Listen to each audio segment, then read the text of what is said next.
ओम शांति। धन कमाओ परंतु कैसे। संसार में सुख सुविधा के लिए धन आवश्यक है, अतः धन कमाओ परंतु ऐसे तरीके से या ऐसा धन ना कमाओ कि जिससे मन को चिंता ही लगी रहे। ऐसे धन से क्या सुख जिससे हृदय रोग हो जाए या रक्तचाप बढ़ा रहे। याद रखो कि धन जीवन के लिए है, जीवन धन के लिए नहीं है। जिस धन से नींद आना भी कठिन हो जाए, उस धन को कमाने से क्या सुख। अतः जीवन में संयम, नियम और विधि विधान तथा आचार व्यवहार की उत्तम मर्यादा को सामने रखकर धन कमाओ। ऐसे तरीके से भी धन न कमाओ कि भय लगा रहे। भय का जीना भी कोई जीना है। भय सरकार से हो, चोर से हो या यम का हो, है तो वह भय ही। भय तो तन और मन दोनों के लिए हानिकारक है। यह तो आत्म पीड़ा का कारण है। धन तो खुशी देने वाला होना चाहिए, सुख का साधन होना चाहिए, आराम देने वाला होना चाहिए, परंतु भय तो कांटों की शैया की तरह नहीं, प्राण पर पहाड़ की तरह है। अतः धन कमाओ परंतु ऐसे तरीके से कि भय उसके साथ में ना आए। यदि धन आए और साथ में भय लाए तो समझ लो कि कहीं कुछ गलती है, कहीं कोई नियम भंग हो रहा है, अतः उसे ठीक ही कर डालो। यदि उसके बाद भी भय है तो प्रभु की शरण में आओ, इससे भय भाग जाएगा। व्यापार और उद्योग से अर्थ लाभ तो होना ही चाहिए। कोई भी व्यवसाय कमाई के लिए ही तो किया जाता है, अतः लाभ पर आपका अधिकार है। व्यापार और उद्योग में तन तथा मन लगाने के अतिरिक्त पैसा भी लगाया जाता है, जोखिम भी लिया जाता है, पहल की जाती है और व्यवस्था तथा सूझ को भी उसमें जुटाया जाता है। अतः इसमें लाभ की चेष्टा स्वाभाविक है, परंतु याद रखो कि धन या लाभ 3 तरह का होता है। यदि ऐसा धंधा हो कि दूसरों का भी भला हो, उन्हें भी घाटा ना हो और आपको भी लाभ हो, तो यह धन दूध के समान है। जैसे पैसे को दूध से धोकर लक्ष्मी की पूजा में रखते हो, यह वैसा ही पवित्र धन है, क्योंकि आपके मन में दूसरों के प्रति भी शुभ भावना और शुभकामना है।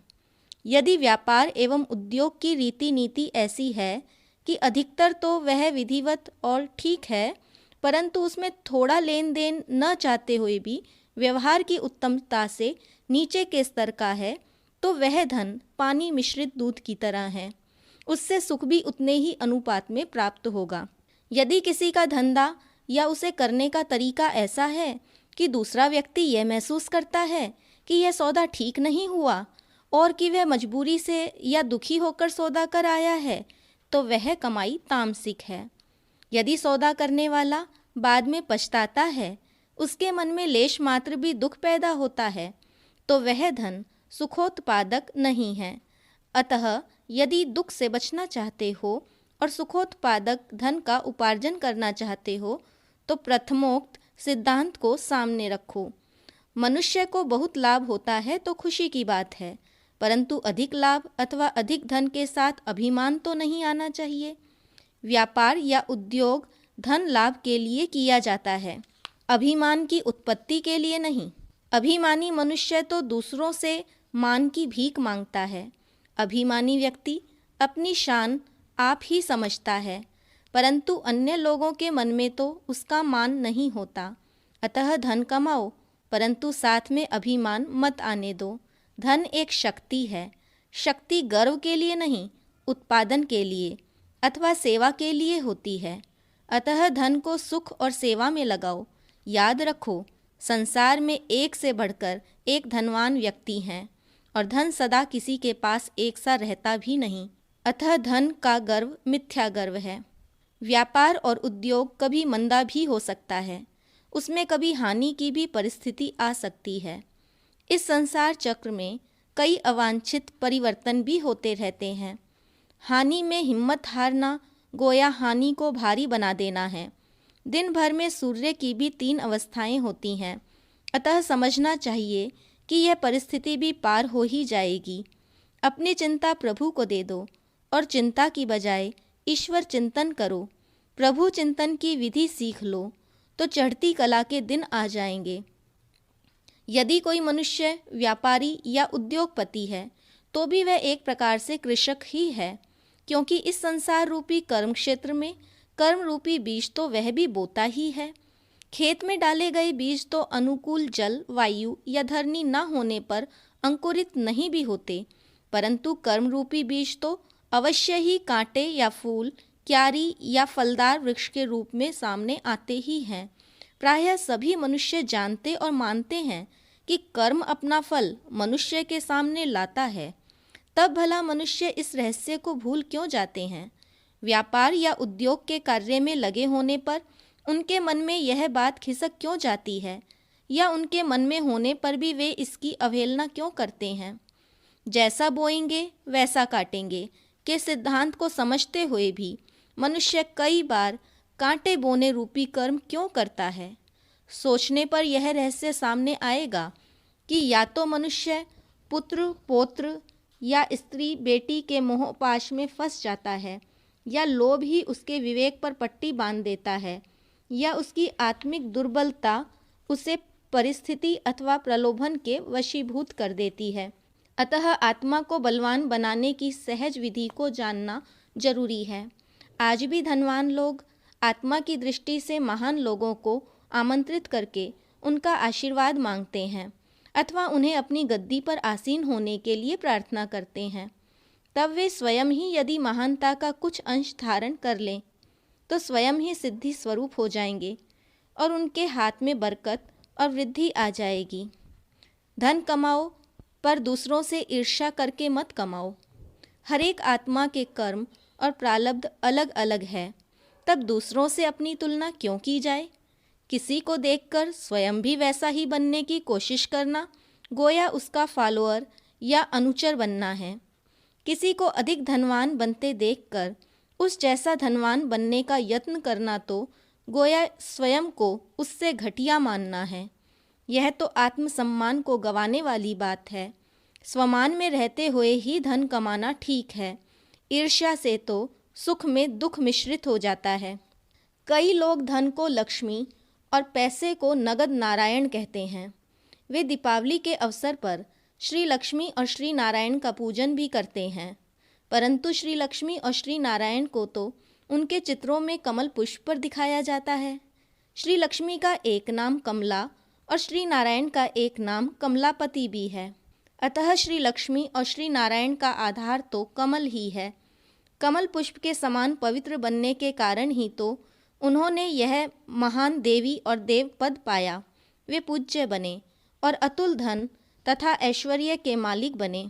अतः धन कमाने के लिए व्यापार या उद्योग करते हुए यदि आप अपना जीवन ही कमल सम बना दें तो आप स्वयं ही उनके समान बन जाएंगे। धन या नगद नारायण ही को इष्ट मानकर जीवन भर उन्हीं की साधना में लगे रहने की बजाय धन कमाते हुए यदि लक्ष्मी और नारायण रूप जीवनोद्देश्य को सामने रखा जाए तभी जीवन की वास्तविक सफलता है।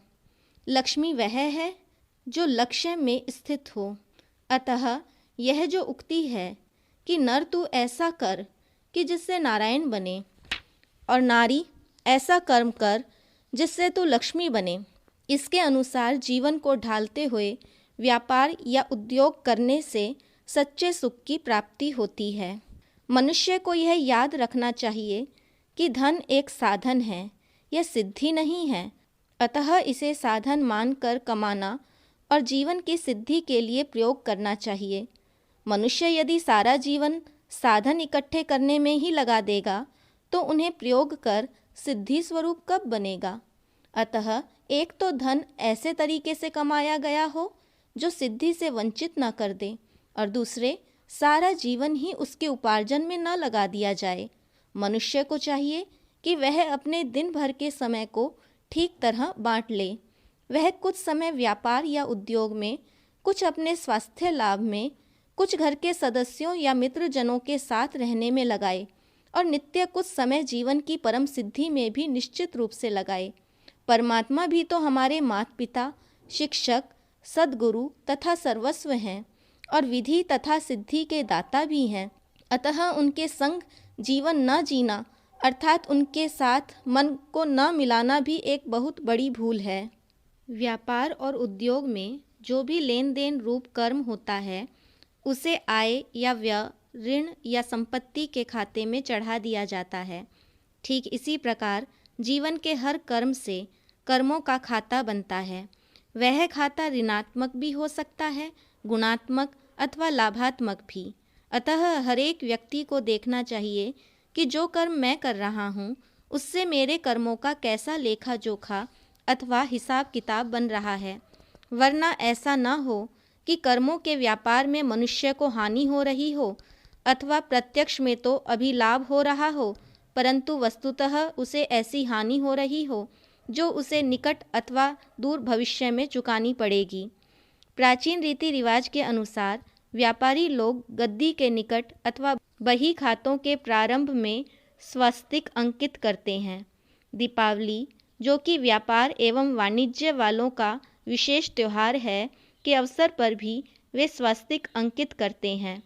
यह त्यौहार व्यापार के वर्ष के प्रारंभ का प्रतीक है और शुभ अवसर माना गया है। इस समय पुराने खाते बंद करके नए खाते खोले जाते हैं। व्यापारी लोग व्यापार के स्थान पर प्रवेश करते ही बत्ती या धूप भी जगाते हैं। इन कार्यकलापों को शुभ मानते हुए भी कई व्यापारी इनके वास्तविक अर्थ से परिचित नहीं हैं। वास्तव में स्वस्तिक में दो मध्यवर्ती रेखाएं एक वृत्त की दो व्यास रेखाओं की ही प्रतीक हैं, जो कि केंद्र बिंदु से गुजर रही हैं, और स्वस्तिक की चार भुजाएं, जो कि ऊपर दाहिनी ओर से शुरू होती है, दिशा अथवा स्थिति की प्रतीक है।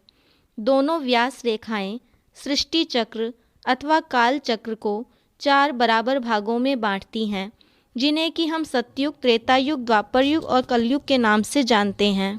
ऊपर की दाईं ओर की भुजा रेखा सतयुग की प्रतीक है और यह इंगित करती है कि सतयुग में सब शुभ और लाभ ही है। दाईं दिशा भारतीय संस्कृति में दाहिने हाथ की तरह शुभ अथवा पवित्र ही मानी गई है। आगे भुजा का नीचे की ओर झुका होना धीरे धीरे पवित्रता की कलाओं में ह्रास का द्योतक है। यह त्रेता युग का बोधक है।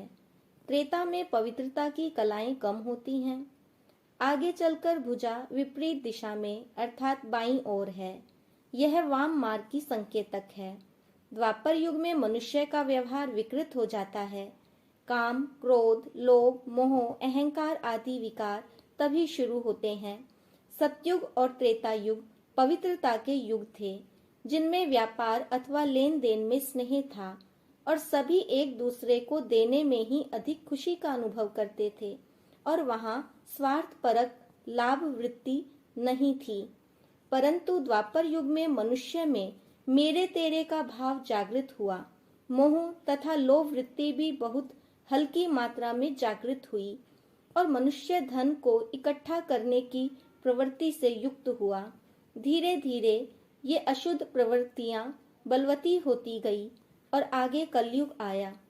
इसी को स्वास्तिक की वाम दिशा में ऊर्ध्वगामिनी भुजा के रूप में प्रदर्शित किया गया है। कलयुग के अंत में तो व्यापार तथा व्यवहार में लोभ, स्वार्थ, शोषण आदि ही प्रधान होते हैं और मिलावट, बनावट, धोखा, लूट खसूट आदि की अति ही हो जाती है। हर धंधे में झूठ ही पनपता है। प्रायः मनुष्य झूठ, रिश्वत, कर चोरी, मिलावट, दुख देकर कमाने आदि को भी बुरा नहीं मानता, बल्कि वह समझता है कि इनके बिना तो धंधा भी लाभदायक नहीं होता। हर वर्ष जनता पर अधिकाधिक कर लगाकर सरकार लोगों को कर से बचने के तरीके सोचने पर मजबूर करती है। हर व्यक्ति अपने धन के कारण कर विभाग से तथा हिंसक तत्वों से भयभीत रहता है। ऐसा ही घोर कलयुग अब चल रहा है, परंतु हमें याद रखना चाहिए कि कलयुग के बाद फिर सतयुग आता है। सतयुग में तो हरेक के पास अथाह धन और संपत्ति होती है। वहाँ चोरी चकारी, निर्धनता या हानि का नाम निशान भी नहीं होता। जैसे रात्रि के बाद दिन आता है, वैसे ही अब अज्ञान, अंधकार और पापाचार का अंत होकर सतयुग तथा प्रकाश का समय आना शुरू हो रहा है। शीघ्र ही प्रभात होने वाली है।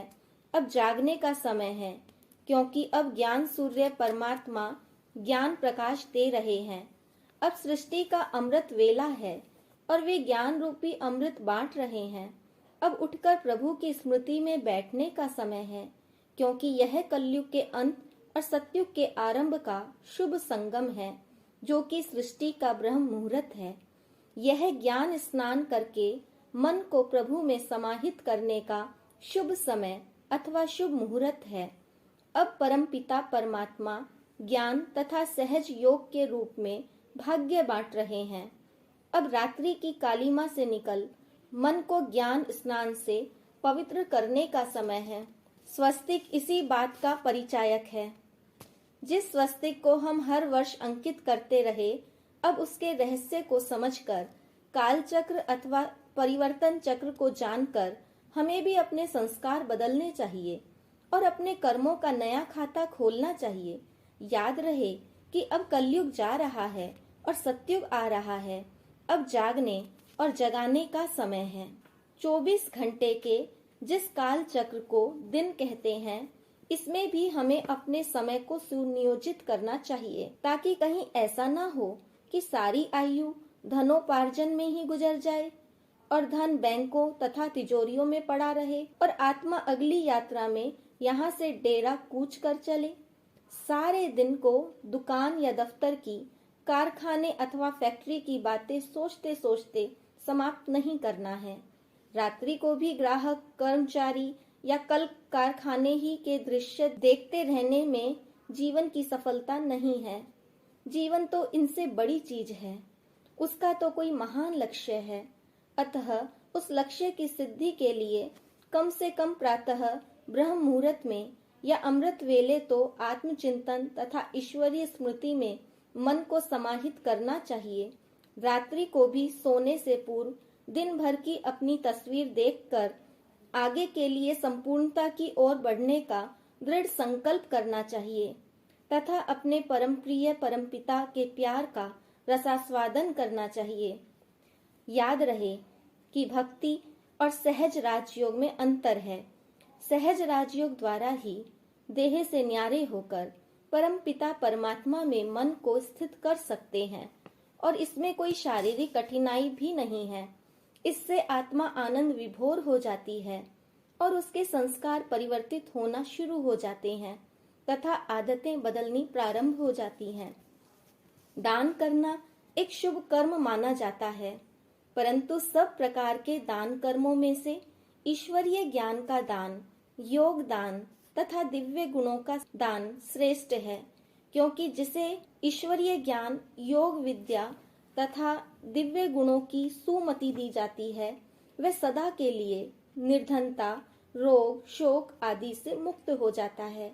यह सूक्ष्म एवं आध्यात्मिक ज्ञान ऐसा है जिससे आत्मा 6 विकारों रूपी रोगों से मुक्त हो जाती है, निर्बलता और बुराइयों की जंजीरों से आजाद हो जाती है और परमपिता परमात्मा से अपना संबंध जोड़कर योग शक्ति से अपने रहे हुए विकर्मों को चुकता कर देती है। अतः जहाँ ईश्वरीय ज्ञान, सहज राजयोग तथा दिव्य गुणों की शिक्षा दी जाती है, वह स्थान आध्यात्मिक अस्पताल भी है, अविनाशी विद्या का विद्यालय भी है। वह ज्ञान धन द्वारा सदा के लिए निर्धनता से मुक्त कराने का सहायता घर भी है। ऐसे ही स्थान बनाना सर्वश्रेष्ठ दान करना है। सोना, चांदी, नोट, चेक आदि तो वह धन है जिससे तन के सुख के साधन जुटाए जा सकते हैं, परंतु आत्मा के सुख का साधन ज्ञान धन है। आत्मा योग रूपी पुरुषार्थ से कर्मों का ऋण चुकाकर माला माल होती है। अतः योग अविनाशी कमाई है। दिव्य गुण हीरो से भी अधिक अनमोल रत्न है, जिनसे मनुष्य कौड़ी तुल्य से हीरे तुल्य बनता है। संसार में उन्हीं की मूर्तियां बनी हुई हैं जिनमें दिव्य गुण थे। उन्हीं को महान माना जाता है जिनमें महान गुण होते हैं। महान अथवा दिव्य व्यक्तियों के स्मारकों पर ही लोग धन न्यौछावर कर देते हैं। दिव्य गुणों के बिना तथा ज्ञान धन के बिना मनुष्य कंगाल है। वह सबसे गरीब है जो विकर्म करके अपने ऊपर कर्मों का बोझ चढ़ाता जाता है। सच्चा धनी वह है जो ज्ञान, योग तथा दिव्य गुणों से मालामाल और निहाल होकर सदा खुशी के खजाने से खुशहाल रहता है। केवल उसे ही जीवन में संतोष होता है। संतुष्टता मनुष्य की खुशी का साधन है। असंतुष्ट मनुष्य करोड़ों रुपए होने पर भी कंगाल है। याद रखो, धन माया नहीं है। धन का लोभ, धन में आसक्ति, धन को कमाने के लिए हेरा फेरी और छल कपट माया है। काम, क्रोध, अहंकार तथा आलस्य भी माया के रूप हैं। देह अभिमान से ही मनुष्य में मनोविकार पैदा होते हैं और स्वयं को आत्मा निश्चय कर सभी को परमात्मा की संतान मानकर प्रन्यासी ट्रस्टी होकर कार्य करने से मनुष्य माया जीत बन जाता है। सन्यासी नहीं बनना, प्रन्यासी बनना है। धन कमाना है, परंतु माया को छोड़ना है। भगवान के महावाक्य हैं, हे वत्स, सभी दुखों तथा अशांति का मूल कारण 6 विकार हैं। विकारों का कारण देह अभिमान है। देह अभिमान अज्ञान अथवा मिथ्या ज्ञान के कारण है। अज्ञान तथा मिथ्या ज्ञान की निवृत्ति ईश्वरीय ज्ञान तथा सहज राजयोग द्वारा होती है। ईश्वरीय ज्ञान तथा सहज राजयोग स्वयं ईश्वर अथवा परमपिता परमात्मा ही कलयुग के अंत में सतयुग प्रारंभ करने के लिए सिखाते हैं। वर्तमान समय कलयुग के अंत और सतयुग के आरंभ का शुभ संगम युग है। अतः अब ही ईश्वरीय ज्ञान तथा सहज राजयोग की निशुल्क शिक्षा प्राप्त करके भविष्य 21 जन्मों अथवा 2500 वर्षों के लिए संपूर्ण पवित्रता, सुख और शांति अथवा मुक्ति और जीवन मुक्ति प्राप्त कर सकते हैं। मीठे बच्चे, संपूर्ण तथा स्थायी पवित्रता, सुख और शांति अथवा मुक्ति और जीवन मुक्ति आपका ईश्वरीय जन्म सिद्ध अधिकार है, परंतु अब नहीं तो कभी नहीं। ईश्वरीय ज्ञान और सहज राजयोग को सविस्तार समझकर शांति और आनंद की अनुभूति के लिए तथा मन की उलझनों से मुक्ति प्राप्त कर आत्मानुभूति के लिए प्रजापिता ब्रह्मा कुमारी ईश्वरीय विश्वविद्यालय के किसी भी सेवा केंद्र पर प्रातः 7 बजे से 10 बजे या सायं 4 से 8:30 बजे के बीच किसी भी समय 1 घंटा प्रतिदिन केवल 7 दिनों तक आकर निशुल्क लाभ लीजिए या अपने स्थान पर मित्रजनों को एकत्रित कर प्रवचन का आयोजन कीजिए। ओम शांति।